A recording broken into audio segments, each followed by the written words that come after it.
Hey guys, welcome back to our channel. ഇന്ന് നമ്മൾ ഉണ്ടാക്കാൻ വേണ്ടി പോണത് home made air dry clay ആണ്. അപ്പോൾ ഇതൊക്കെയാണ് നമ്മുടെ ഇൻഗ്രീഡിയൻസ് വന്നിട്ട്. So let's begin.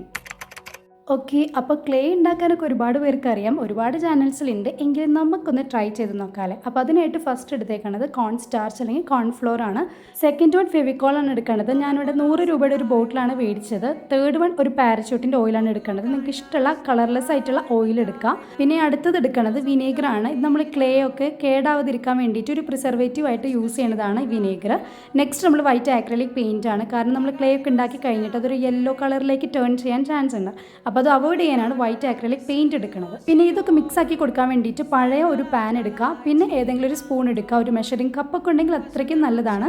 അപ്പോൾ ഫസ്റ്റ് സ്റ്റെപ്പ് എന്താണെന്ന് വെച്ചാൽ നമ്മുടെ പഴയ ഒരു പാൻ എടുക്കുക. അതിലേക്ക് ആ ഒരു ഫെവിക്കോൾ മൊത്തത്തിലൊന്ന് ഒഴിച്ചു കൊടുക്കുകയാണ് ചെയ്യുന്നത്.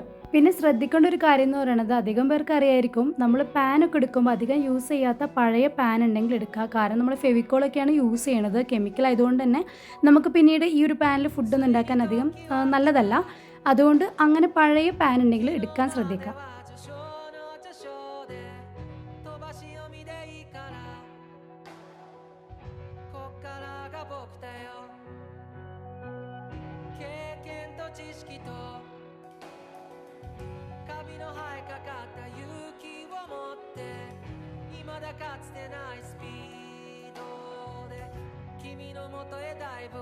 ഇനി നെക്സ്റ്റ് ഞാൻ പാരച്യൂട്ടിൻ്റെ ഓയിൽ എടുത്തിട്ടുണ്ട്. നിങ്ങൾ ഏതാണ് കളർലെസ് ആയിട്ടുള്ള ഓയിൽ എടുക്കണമെന്ന് വെച്ചാൽ അത് എടുക്കാം.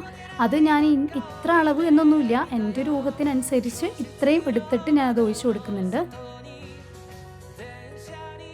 നെക്സ്റ്റ് ഞാൻ വിനേഗറാണ് എടുക്കുന്നത്. അതും ഈ ഓയിൽ എടുത്തതിൻ്റെ ഒക്കെ അളവിലൊക്കെ തന്നെയാണ് വിനേഗർ എടുത്തേക്കണത്. നമ്മൾ വിനേഗർ അധികം വേണ്ട, കാരണം ഒരു പ്രിസർവേറ്റീവ് ആയിട്ട് കുറച്ചൊരു വോളിയം മതി നമുക്ക് ചേർക്കാൻ.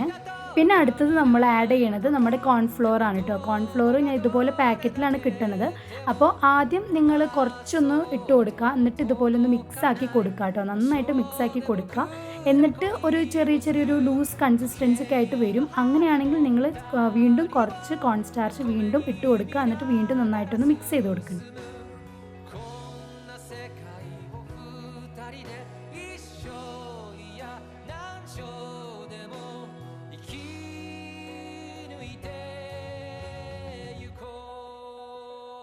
ഇനി നമ്മൾ നെക്സ്റ്റ് ആഡ് ചെയ്ത് കൊടുക്കുന്നത് വൈറ്റ് ആക്രിലിക് പെയിൻ്റ് ആണ്.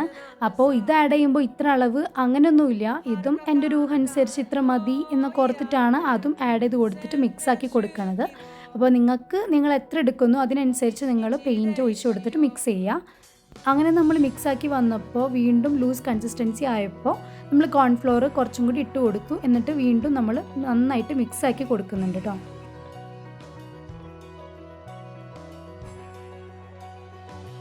അപ്പോൾ നമ്മൾ മിക്സ് ചെയ്ത് ഈ ഒരു കൺസിസ്റ്റൻസി ഒക്കെ ആകുമ്പോൾ നമുക്ക് കുക്ക് ചെയ്യാനുള്ള ടൈമായി എന്നാണ് അതിൻ്റെ അർത്ഥം. അങ്ങനെ ഗ്യാസ് സ്റ്റവ് ഓണാക്കി നമ്മുടെ പാൻ കയറ്റി വെച്ചിട്ടുണ്ട്.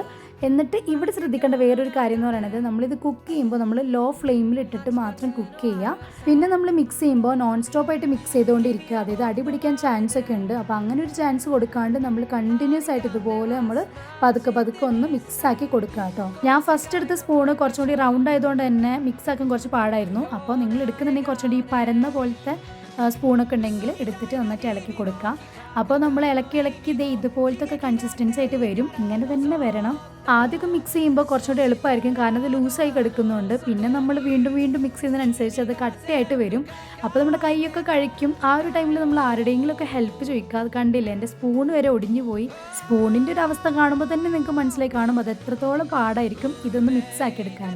അങ്ങനെ നമ്മൾ മിക്സ് ചെയ്ത് ഈ ഒരു പരിവാവും നമ്മൾ ഫിംഗറിലേക്ക് വെക്കുമ്പോൾ കണ്ടില്ലേ ഇതുപോലെ സ്റ്റിക്കി ആയിട്ട് വരും. പക്ഷെ നമ്മുടെ കൈപ്പത്തിയുടെ അകത്ത് വെക്കുമ്പോൾ അത് സ്റ്റിക്കി ആവത്തേ ഇല്ല. ആ ഒരു കൺസിസ്റ്റൻസിലേക്ക് നമ്മൾ ഈ ക്ലേ കൊണ്ടുവരണം.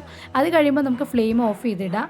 അപ്പോൾ അത് ഇതുപോലെ നോൺ സ്റ്റിക്കി ആയിട്ട് വരണം. ഇങ്ങനെയായി അതിൻ്റെ അർത്ഥം നമ്മുടെ ക്ലേ ഓൾമോസ്റ്റ് റെഡി ആയിട്ടുണ്ട്. ഇനി നമ്മൾ എന്താ ചെയ്യേണ്ടതെന്ന് വെച്ചാൽ നമ്മുടെ കോൺ സ്റ്റാർച്ച് എടുക്കുക അല്ലെങ്കിൽ കോൺഫ്ലോർ എടുക്കുക.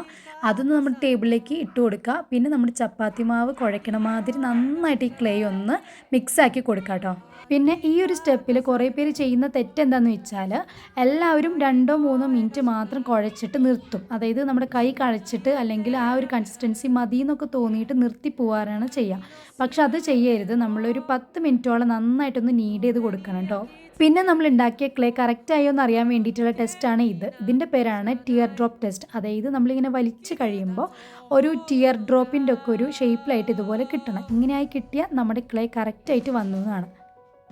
ഞാനിവിടെ 10 മിനിറ്റിനേക്കാളും കൂടുതൽ നന്നായിട്ടൊന്ന് നീഡ് ചെയ്ത് കൊടുത്തിട്ടുണ്ടായിരുന്നു. അതുകൊണ്ട് തന്നെ നല്ല സോഫ്റ്റും നല്ല ഫ്ലെക്സിബിളായിരുന്നു തൊടാൻ. ഇനി നമ്മൾ ഉണ്ടാക്കിയ ക്ലേ ഡ്രൈ ആയി പോകാതിരിക്കാൻ വേണ്ടിയിട്ട് ഞാൻ മോയ്സ്ചറൈസർ എടുത്തിട്ട് അതിൻ്റെ മുകളിലേക്ക് നന്നായിട്ടൊന്ന് അപ്ലൈ ചെയ്ത് കൊടുക്കുന്നുണ്ട്. അപ്പോൾ മോയ്സ്ചറൈസർ ഇല്ലയെന്നാണെങ്കിൽ നിങ്ങൾക്ക് ഗ്ലിസറിൻ ആണെങ്കിലും തേക്കാം, അല്ലെങ്കിൽ നിങ്ങൾക്ക് ഓയിൽ ഉണ്ടല്ലോ, കളർലെസ് ആയിട്ടുള്ള ഓയിൽ ഉണ്ടെങ്കിൽ അതും കൂടി നന്നായിട്ട് അപ്ലൈ ചെയ്ത് കൊടുക്കാം കേട്ടോ. പിന്നെ എല്ലാവർക്കും അറിയുന്ന കാര്യം തന്നെയാണ്, ഇത് എയറായിട്ട് ഡയറക്റ്റ് കോൺടാക്ട് ചെയ്യുമ്പോൾ ഡ്രൈ ആവാൻ ചാൻസ് ഉണ്ട്. അതുകൊണ്ടാണല്ലോ നമ്മൾ എയർ ഡ്രൈ ക്ലേ എന്ന് പറയുന്നത്. അപ്പോൾ അതൊന്ന് അവോയ്ഡ് ചെയ്ത് കൊടുക്കാൻ വേണ്ടിയിട്ട് നമ്മുടെ ഇതുപോലെ പ്ലാസ്റ്റിക് കവർ അല്ലെങ്കിൽ പ്ലാസ്റ്റിക് റാപ്പർ ഉണ്ടെങ്കിൽ അതിലേക്ക് ഒന്ന് വെച്ച് കൊടുക്കുക. എന്നിട്ട് അത് ഇതുപോലത്തെ എയർ ടൈറ്റ് ആയിട്ടുള്ള കണ്ടെയ്നർ ഉണ്ടെങ്കിൽ അതിൻ്റെ അകത്ത് വെച്ചിട്ട് നന്നായിട്ടൊന്ന് ടൈറ്റ് ചെയ്ത് കൊടുക്കുക കേട്ടോ. അപ്പോൾ ഇത്രയുള്ള നമ്മുടെ ഹോം മെയ്ഡ് ആയിട്ടുള്ള എയർ ഡ്രൈ ക്ലേ. ഇത് ഉണ്ടാക്കാൻ ഭയങ്കര എളുപ്പമാണെന്ന് തോന്നിയെങ്കിലും നമ്മൾ കുറേ ശ്രദ്ധിക്കേണ്ട കുറച്ച് കാര്യങ്ങളൊക്കെ ഉണ്ട്. ഇതിന് മുന്നേ ഞാൻ ഉണ്ടാക്കിയപ്പോൾ കുറേ കാര്യങ്ങൾ എനിക്ക് മിസ് ഔട്ട് ചെയ്തുകൊണ്ട് തന്നെ എനിക്ക് കറക്റ്റായിട്ട് കിട്ടിയിട്ടുണ്ടായിരുന്നില്ല. അതുകൊണ്ടാണ് ഇത്രയും ഡീറ്റെയിൽ ആയിട്ട് കാര്യങ്ങളൊക്കെ പറഞ്ഞത്. അപ്പോൾ നിങ്ങൾ ഉണ്ടാക്കുമ്പോൾ ഇതൊക്കെ കാര്യങ്ങളൊക്കെ ശ്രദ്ധിക്കുക. അപ്പോൾ ഇത്ര ഉണ്ടാക്കി വന്നപ്പോഴുള്ള കിച്ചൻ്റെ കോലം കണ്ടില്ലേ, ഇനി ഇതൊന്ന് പോയിട്ട് ക്ലീൻ ആക്കണം. അപ്പോൾ വീഡിയോ ഇഷ്ടപ്പെട്ട് കഴിഞ്ഞാൽ ലൈക്ക് ചെയ്യുക, ഷെയർ ചെയ്യുക, സബ്സ്ക്രൈബ് ചെയ്യുക.